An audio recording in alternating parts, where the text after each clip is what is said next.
Et on est toujours en direct dans Regard sur l'actualité et c'est l'heure d'inaugurer la nouvelle chronique de notre partenaire Rue 89 Lyon, l'enquête par Rue 89 Lyon, donc avec Elian Delacote. Bonjour Elian. Bonjour Florian. Déjà un grand merci de rejoindre l'équipe de Radio Anthropocène. Et donc dans cette chronique, une fois par mois, vous allez revenir sur une de vos enquêtes que vous menez actuellement. Vous allez nous la détailler un petit peu.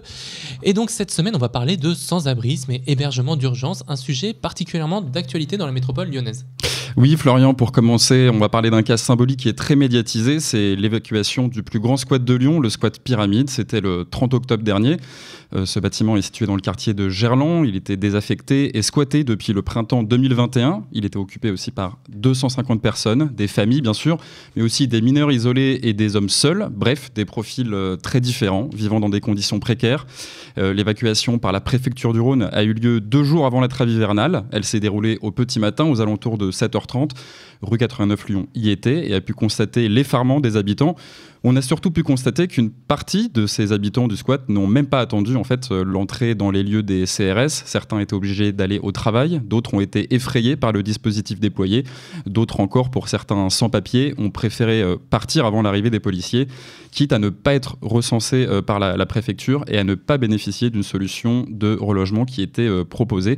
La préfecture avait promis 8 jours de nuit d'hôtel et selon nos informations, sur les 250 habitants, seules 74 personnes ont pu bénéficier du dispositif. Alors pourquoi le squat a-t-il été évacué ?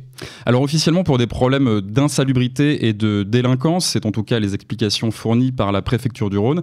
La préfète déléguée à l'égalité des chances, Vanina Nicoli, a évoqué un bâtiment extrêmement dégradé avec des installations électriques qui présentaient un véritable danger, ainsi que des problèmes de violence sexuelle, de proxénétisme, de trafic de stupéfiants.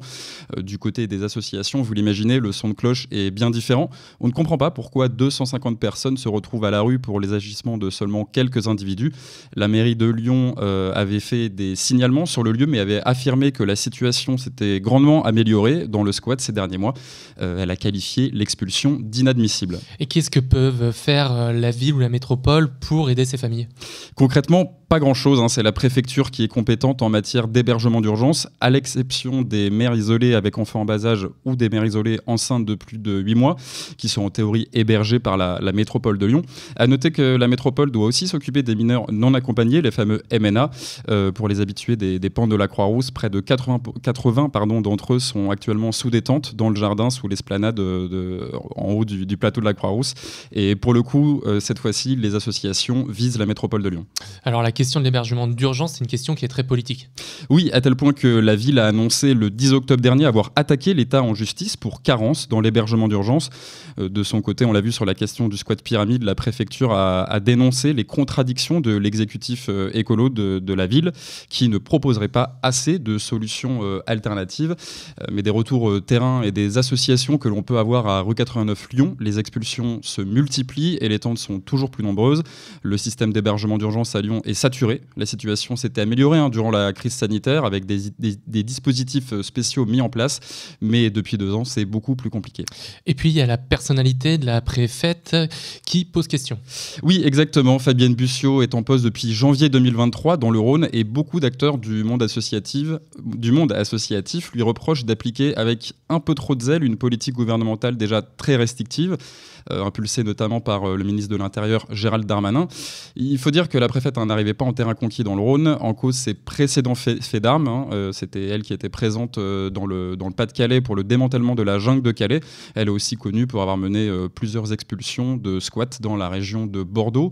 Certains militants lui reprochent aussi son traitement des migrants. Cet été, des demandeurs d'asile se sont vus proposer une aide au retour pour se réinstaller dans leur pays d'origine. Une pratique inhabituelle qui a suscité l'indignation de certaines associations et avocats. Et puis, on l'a déjà dit, il y a les relations très fraîches entre la ville de Lyon et la préfecture qui s'attaquent régulièrement par communiqué interposé sur la prise en charge des sans-abri. Et derrière ces querelles politiques, il y a aussi la question des chiffres. Combien y a-t-il de sans-abri dans le département ? Que ce soit sur la presqu'île, dans la montée vers le plateau de la Croix-Rousse ou dans de nombreuses écoles de l'Est lyonnais qui sont régulièrement occupées, il y a de nombreuses familles à la rue, c'est indéniable. L'association Alinéa recense 14 000 sans-abri dans le Rhône, c'est 2 fois plus qu'en 2018.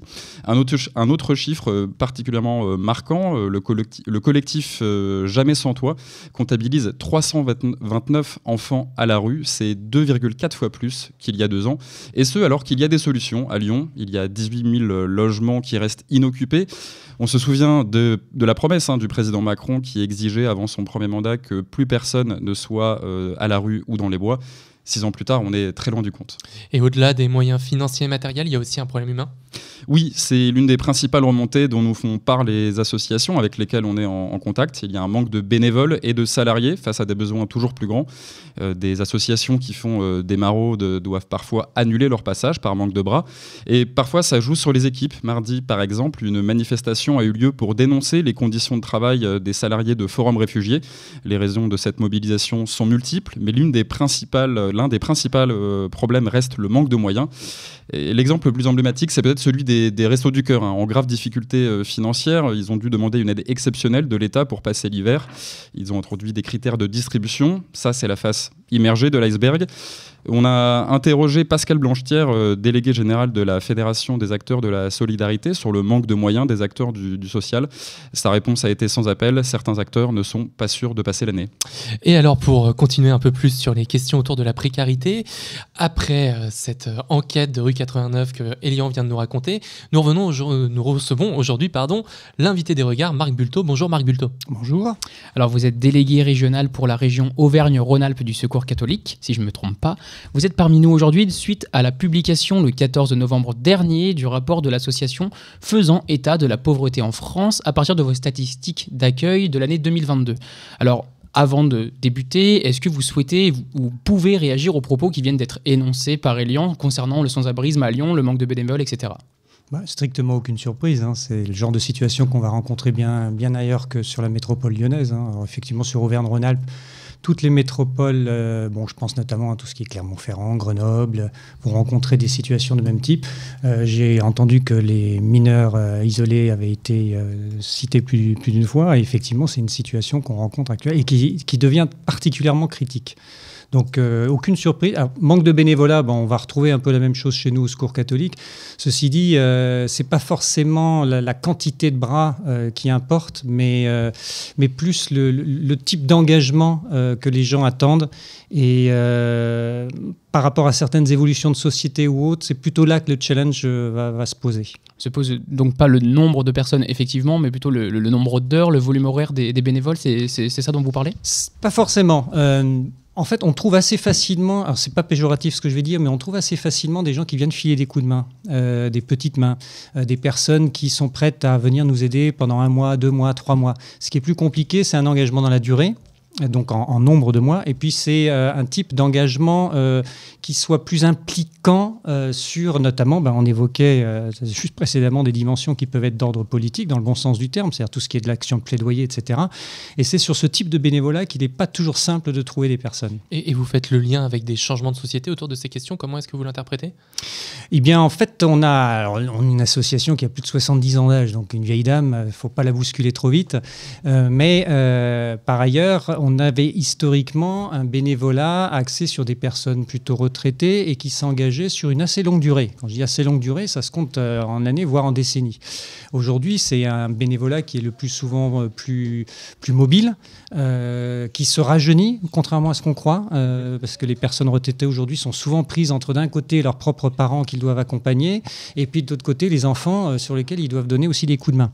Et donc aujourd'hui, ce qu'on voit, et France Bénévolat, les enquêtes de France Bénévolat le prouvent, ce qu'on voit, c'est que ceux qui s'engagent aujourd'hui un peu plus sont plutôt les jeunes adultes, et eux sont plus mobiles, sont moins disponibles dans les horaires de journée, ça va être plutôt le soir, ça va être plutôt le week-end. Voilà. Donc c'est tout un changement même du paysage du bénévolat qu'il nous faut accompagner. Et quand on a 70 ans d'âge, de temps en temps, on a un petit peu de mal à être réactif, mais on y arrive. Alors pour débuter l'interview plus spécifiquement, le Secours catholique attend, vous le dites dans le rapport, attend des responsables politiques qu'ils prennent soin de leurs concitoyens les plus démunis et qu'ils leur fassent confiance. Alors est-ce que pour vous c'est un vœu pieux ? Comment est-ce que vous voyez les choses ? Alors ça va il y a plusieurs aspects. Je pense notamment, je vais prendre 2 exemples. Le territoire zéro chômeur longue durée. Voilà. Donc ça, c'est un espace extrêmement intéressant, dont le Secours catholique est d'ailleurs un des initiateurs à l'origine. Et ces expérimentations qui donnaient de très bons résultats, aujourd'hui, comme vous le savez, il y a eu un stop qui vient d'être donné par des restrictions budgétaires. Donc ça nous inquiète beaucoup, parce qu'on sait très bien qu'au niveau de certains territoires, et notamment des territoires plutôt isolés, des territoires ruraux, il y a, mais pas seulement, parce qu'on sait ici que sur l'agglomération lyonnaise, on est aussi concerné, mais on sait qu'il y a un potentiel énorme de permettre à des personnes de retrouver un emploi, et notamment pour leur permettre de se sentir vraiment utile à la société. On essaie plutôt de travailler sur... On vient de sortir avec une association qui s'appelle Equitase et qui est basée dans la Drôme, tout un travail qui s'appelle, vous vous souvenez, le pognon de dingue. Là, c'était un boulot de dingue. De mettre en avant que toutes ces personnes qui sont considérées comme, entre guillemets, inactives, quand on regarde de près, en fait, elles sont hyper actives et notamment très utiles à la société. On trouve beaucoup de personnes qui sont aidants vis-à-vis de personnes en fragilité, bien sûr tout ce qui est accompagnement scolaire, accompagnement des enfants, des personnes qui du coup aussi sont plus disponibles pour du bénévolat. Et en fait donc tout ce qu'on appelle inactif, alors évidemment c'est pas forcément rémunéré, ça on est bien d'accord, mais par contre quelle utilité pour la société. Donc vous appelez à une réforme en quelque sorte de l'emploi dans notre pays. Toute une réflexion en tout cas, notamment aussi sur tout ce qui tourne les revenus. L'extension du RSA aux jeunes adultes, on a plein de soucis, de pouvoir indexer les minima sociaux sur les augmentations du SMIC. Voilà, tout ce qui tourne autour de la décence du revenu et tout ce qui tourne autour de la reconnaissance de l'utilité sociale des personnes. Mais justement, vous parlez qu'il faille faire confiance. Sauf qu'aujourd'hui, faire confiance aux individus en termes politique et médiatique, ça semble pas du tout être le mot d'ordre. Autant quand on parle aux individus en tant que tels, tout le monde dit « moi je suis responsable, moi je travaille », mais les autres, par contre, quand on passe au plan politique, on est très loin du compte. On voit très bien, ne serait-ce que toute la réforme sur le RSA qui impose 15 heures de pratique, à définir d'ailleurs, mais qui pose vraiment question. Parce que nous, on est plutôt pour un RSA sans contrepartie. Parce qu'on part du principe, comme je viens de le dire, que de toute façon, toutes ces personnes, la plupart du temps, l'immense majorité d'entre elles sont actives dans la société sous des formes pas forcément visibles, pas forcément médiatisées, encore moins rémunérées, mais néanmoins utiles à la société. Alors pourquoi rajouter 15 heures d'une forme d'obligation ?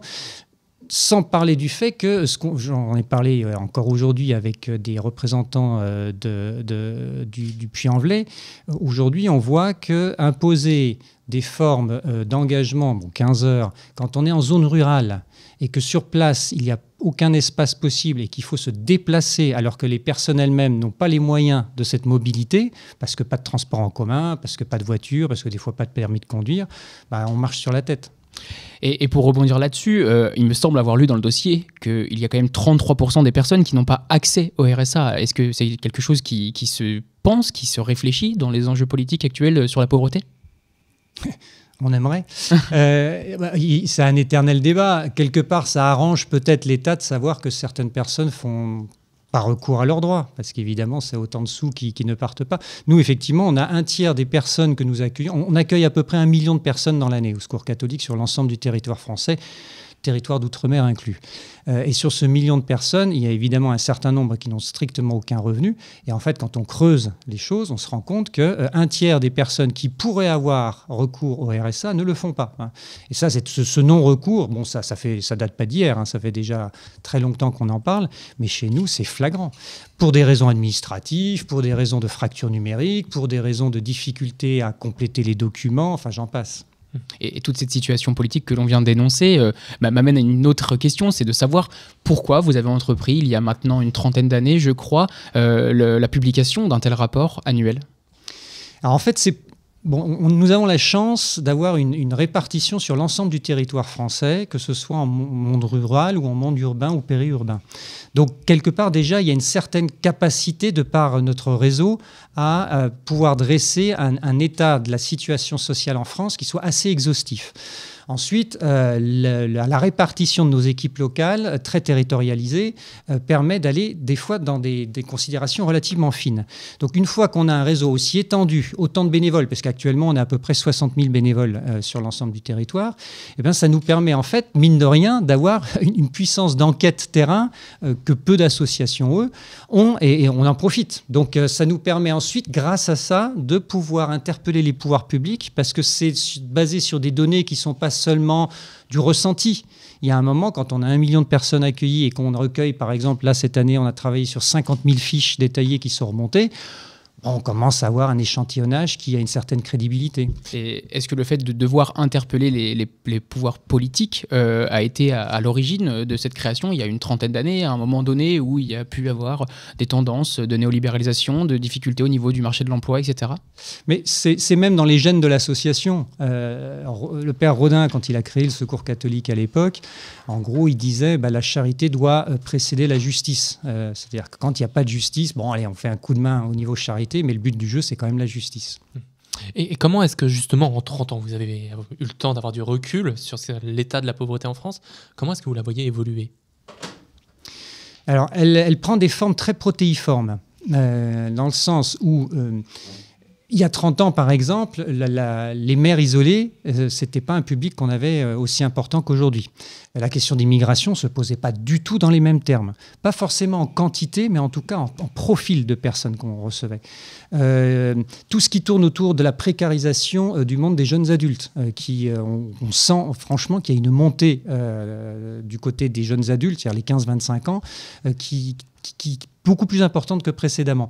On voit aussi toutes les questions liées à la solitude, en fait, parce qu'on parle beaucoup des précarités d'ordre financier ou matériel, mais la première raison pour laquelle les gens viennent taper à la porte du Secours catholique, c'est la solitude. C'est un besoin de dialogue, c'est un besoin en fait de pouvoir créer un lien social avec quelqu'un et d'être reconnu par quelqu'un.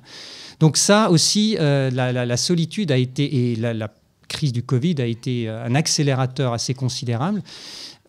La solitude, c'est vraiment une porte d'entrée majeure pour la plupart des gens qui viennent nous rencontrer. Et vous avez commencé à l'évoquer, mais quels sont les grands résultats de ce rapport en 2023 ? Mine de rien, c'est de médiatiser ces questions-là. Ouais. Cette année, en plus, on a volontairement choisi une date de sortie qui correspondait aussi à des grands travaux de l'INSEE qui paraissaient le même jour, parce qu'on souhaitait attirer quand même l'attention sur un certain nombre de phénomènes, notamment la féminisation de la précarité, de la pauvreté. On est passé, il y a 20 ans, on avait à peu près la moitié des personnes qu'on accueillait qui étaient des femmes. Aujourd'hui, on est à plus de 57%. Donc il y a quelque chose qui pose question sur Qu'est-ce que ça dit, ça ? Ce qu'on constate, c'est évidemment les femmes seules, mères seules. Ça, c'est vraiment un changement majeur. Et ce qu'on voit aussi en parallèle, c'est que pourquoi sont-elles souvent en difficulté, notamment matérielle, c'est que dans la plupart des cas, ce sont aussi elles qui sont le plus en difficulté dans un accès à l'emploi stable et à plein temps. Soit effectivement souvent elles peuvent dire qu'elles sont en emploi, mais c'est du temps partiel, c'est des emplois subis, c'est des horaires complètement décalés, donc problème là à nouveau avec les transports en commun, etc., qui ne sont pas forcément accessibles au même moment. Donc en fait, même si elles peuvent avoir des fois un taux d'emploi qui correspond à celui des hommes, c'est des emplois qui ne sont pas du tout de la même qualité, pas du tout rémunérés de la même manière et qui ne permettent pas de se projeter dans la durée. Et est-ce qu'il y a des disparités territoriales ? Enfin, je vois que j'ai vu dans le rapport que vous aviez fait, par exemple, une typologie des ménages, notamment des femmes, à la fois des femmes éloignées de l'emploi, mais également selon les zones géographiques qui sont plutôt isolées. Est-ce que vous pouvez nous en dire plus sur ces disparités, à la fois entre dans la catégorie des femmes qui sont accompagnées, mais également d'un point de vue territorial ? Alors ça va m'être plus compliqué. Ce qu'on peut voir aussi, c'est une augmentation du nombre de femmes parmi les étrangers qui arrivent en situation, en statut administratif précaire. Auparavant, ça a été longtemps des hommes isolés, des hommes seuls. Aujourd'hui, on a de plus en plus de femmes seules ou avec enfants en bas âge. Et ça c'est une évolution assez forte de ces dernières années. Après, évidemment, on va avoir des différences majeures entre l'espace rural où, en gros, l'âge moyen est plus important. Par contre, on voit qu'en monde rural, les personnes, pas seulement les femmes d'ailleurs, peuvent être beaucoup plus souvent propriétaires que dans l'espace urbain. Mais par contre, dans des logements qui sont des logements, des véritables passoires énergétiques, et avec le problème de mobilité, et qui, lié à l'âge, en plus, devient très problématique dans certains cas. Et pardon, je me permets. Depuis tout à l'heure, on évoque le contexte plutôt national. Vous êtes responsable régional, donc de la région Auvergne-Rhône-Alpes. Qu'en est-il du contexte plus local? Est-ce qu'il y a des différences qu'on peut distinguer avec ce qui se passe à l'échelle plus globale? Quand on regarde Auvergne-Rhône-Alpes, quand vous êtes au fin fond du Bourbonnais, évidemment, ou quand vous êtes en centre-ville de Lyon, ça n'a strictement rien à voir. Ce sont deux mondes complètement différents. Quand vous êtes à Chamonix ou quand vous êtes à Vaison-la-Romaine, c'est encore autre chose. Donc finalement, à l'échelle de la région, ça regroupe... C'est tout à fait représentatif de ce qu'on retrouve en France. Et à l'échelle de la métropole lyonnaise? Alors là, je ne suis pas spécialiste du tout de la métropole lyonnaise. Ce que je sais, c'est que les enjeux liés au logement sont des enjeux particulièrement importants. Et puis, les enjeux d'accès aux soins sont des enjeux extrêmement importants aussi, du fait de la concentration très très forte, notamment de migrants en situation difficile. Et vu le projet de loi actuel, en tout cas sa rédaction à la sortie du Sénat, il y a de quoi être particulièrement inquiet. Alors oui, j'aimerais rebondir sur cette loi immigration qui est actuellement à l'Assemblée. Avec les contextes actuels de guerres successives, de demandes d'asile, etc., comment est-ce qu'on prend en charge au Secours catholique les personnes étrangères et quelle distinction il peut y avoir dans le rapport entre les personnes qui sont françaises et les étrangers? Alors, déjà, avoir en tête qu'au Secours catholique, c'est un accueil dit inconditionnel. Donc, on se moque totalement de savoir quel est le statut administratif de la personne, sa nationalité, sa religion ou autre. Ça, c'est un premier aspect. Le deuxième aspect, c'est que quand on regarde nos chiffres, en fait, la moitié des personnes que nous accueillons globalement sur la France sont des personnes étrangères. Bon, attention, ça ne veut pas dire des personnes qui sont en statut précaire, administrativement parlant, mais ce sont des personnes étrangères. Et évidemment, on va avoir des disparités. Alors, vous parliez de différences au sein de la région Auvergne-Rhône-Alpes. Alors c'est sûr que si je prends le Bourbonnais ou la métropole lyonnaise, là, on n'est pas du tout sur les mêmes rapports. Plus on est dans des agglomérations importantes, plus évidemment la question des migrants, notamment demandeurs d'asile ou autres, va se poser, et beaucoup moins en zone rurale. La question des mineurs non accompagnés, c'est essentiellement dans les grandes villes qu'on va retrouver ce souci. Et je vois également dans le rapport, vous avez publié certaines recommandations. Est-ce que vous pourriez nous en expliquer certaines? Alors vous parliez tout à l'heure du territoire zéro chômeur de longue durée, mais il me semble qu'il y a son penchant contre les non-recours, les territoires zéro non-recours. Est-ce que vous pourriez nous en dire plus à ce propos? Alors ça, c'est effectivement une suite des territoires zéro chômeur longue durée. Ce serait de manière générale, on constate qu'il y a du non-recours sur une multitude de prestations. Qui est lié essentiellement à, d'une part, une non-connaissance de l'existence des dispositifs et d'autre part, à une difficulté d'accès même aux documents à compléter qui se font aujourd'hui essentiellement par Internet. Or, beaucoup de personnes en précarité soit sont en difficulté, sont en situation de fracture numérique pour des raisons ou financières ou techniques, ou de formation. Et puis en plus, comme vous le savez, tout ce qui tourne autour du discours administratif, du vocabulaire administratif, de la grammaire administrative n'est pas accessible à tout un chacun.